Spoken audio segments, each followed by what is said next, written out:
Am I the a-hole for telling my sister-in-law that I do not want to share a baby name? My sister-in-law and I are both pregnant with girls, and our due dates are within 2 months of each other. I am due first. We shared our baby's middle name with them before they found out they were having a girl. They recently mentioned that they were considering a nearly identical first name and the same middle name for their baby. When I expressed surprise that it was almost the exact same name, she acted as if she was unaware that we had already shared it with them, even though we did so on multiple occasions. She said she was fine with naming their baby the same name if they decided on it. I mentioned it could be confusing and that I was not comfortable with it. Now, she has been telling everyone that they decided to name their baby that name, and I feel extremely pressured and manipulated into going along with it. I feel like she took the name, especially since it does not hold any significance for her. I asked her about it. When my husband and I shared the name previously, we explained the significance it holds for us. You are not the a-hole, but why are you going along with it and letting her pressure you? Use the name you and your husband have planned for your daughter, and let her name hers whatever she wants. You are giving birth first, so it will look like she copied you, and I suspect she will backtrack. If she does not, that is her choice.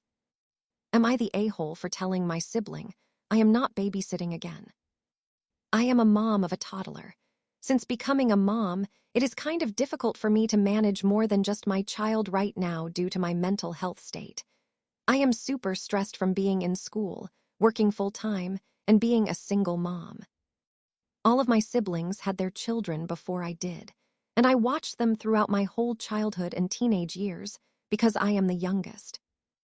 My sibling recently had a second child and has been complaining about me not offering to watch them. It is nothing personal. I just do not have the mental capacity. They had an event they wanted to attend and have been hinting all week that they really needed a babysitter for the new baby. So I tried to be nice and said, "Okay, I will watch the new baby, but I cannot watch the older one as well." 2 kids, including my child, are already pushing it, and a third one I just know I would not be able to handle. It came time for me to babysit, and they arrived with both kids, saying that the older one would be picked up and taken to the event. After they left, the older one informed me no one is actually coming to get them. Am I the a-hole for telling my sibling I do not want to babysit again? Not the a-hole at all. Have your siblings offered to babysit for you? You know, to allow you to study, to give you a break, and so on.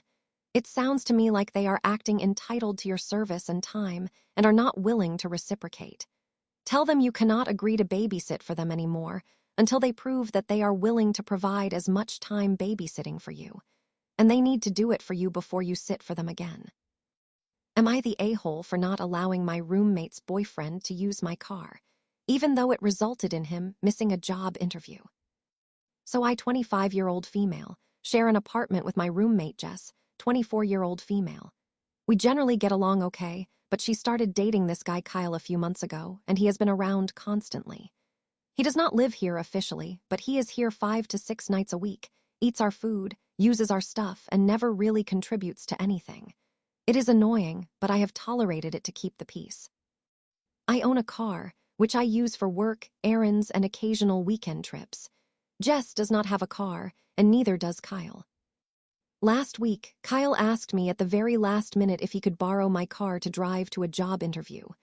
I asked a few questions, where it was, how far, how long he would need it, and it turned out he needed it during a time I had already told Jess I had a doctor's appointment across town. I said sorry, but I needed it and could not change my appointment. He got upset and said I was being selfish and ruining his shot at a better life. Jess backed him up, saying I could take an Uber to the doctor, just this once, because his interview was more important than my checkup. I said no. I am not comfortable lending my car to someone I barely know, especially not for a time I already need it. I do not owe him that. They both sulked and gave me the cold shoulder for days. Kyle apparently missed the interview because he could not find a ride and is now blaming me for ruining his future. I feel a little bad because I could have changed my appointment if I really wanted to. But also, it is my car, my schedule, and I do not think I should have to upend my plans for someone who does not even live here. Am I the jerk? Not the a-hole. You were planning to use your own car at the time he asked to borrow it. And even if you are not obligated to lend someone your vehicle just because they ask. Jess supported him, saying I could take an Uber to the doctor, just this once, because his interview was more important than my checkup. If the interview was that important, he could have taken an Uber himself, used public transportation, asked someone else for a ride, or even rented a car if he needed it that much. He did not care enough to plan, and that is not your problem. Am I the a-hole for asking my mom to help me with gas after she called in for me? I am a 20-year-old female, and my mom, who is 58, and I still live together. One morning, I woke up and started getting ready for work. I went into our shared living room to get my shoes from under the bench we have beside the door, and my mom said, "What are you doing?" I responded, "Getting ready for work." "Why, what is up?" She then said, "Oh, you're not going today, I called out for you."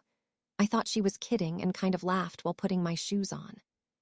She then said, "I'm not joking. I miss seeing you, so I told them you were sick." I wasn't sick. "Keep in mind, we still live together," I responded. "Then how am I supposed to have enough money for gas this week?" She replied, "I don't know, figure it out." At this point, I was not very happy, especially with that comment. So I asked, "Are you going to pay me the money I missed out on while not being at work?" She responded, "No, that is not my responsibility. Why would you even ask that? You know how broke we are." I just stood there, kind of dumbfounded. Am I in the wrong for expecting my mom to help with my gas after she called out of work for me? Edit, for the people saying I should have called them back and told them I would be there. I tried. My mom is best friends and went to school with my head manager. I called and told them I would be there, but was told I was no longer needed that day since my shift had been covered. She called about 2 hours before I had even woken up. Not the a-hole. Did you call work back and let them know you will be in, and that your mom should not be listened to or have any say?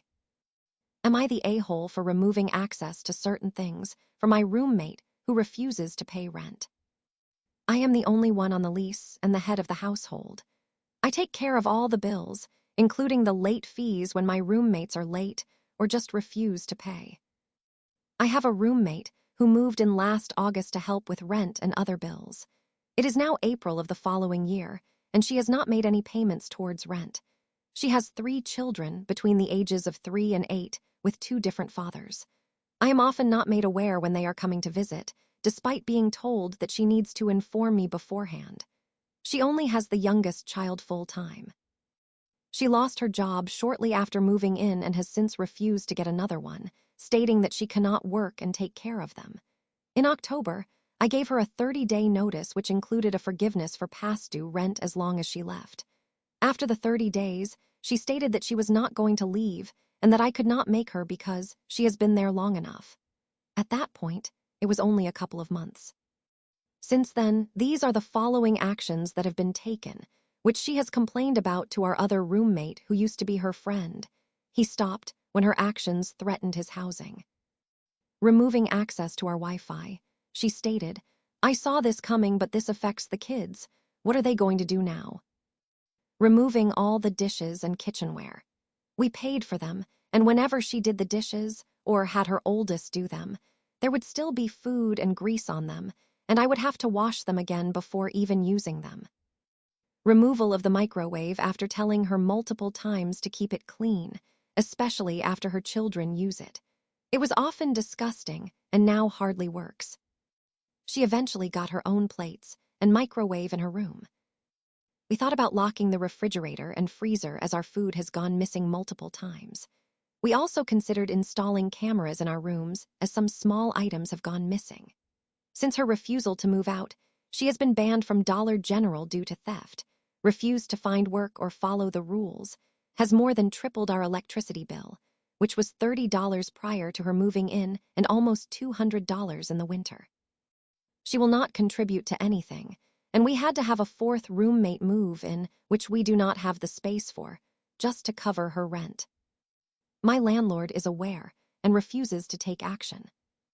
I believe that, when you have children, they are entirely your responsibility.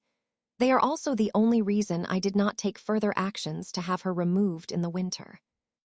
Due to the children being involved, it has made me feel bad when pursuing actions and has been the main reason for the delay of said actions.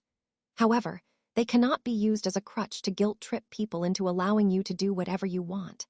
And the freeloader has absolutely no remorse for her actions. So, am I in the wrong for refusing access to certain things for the freeloader? And does anyone have any advice that could help resolve this situation? You are not the a-hole, but why on earth have you not involved a lawyer and started a formal eviction process?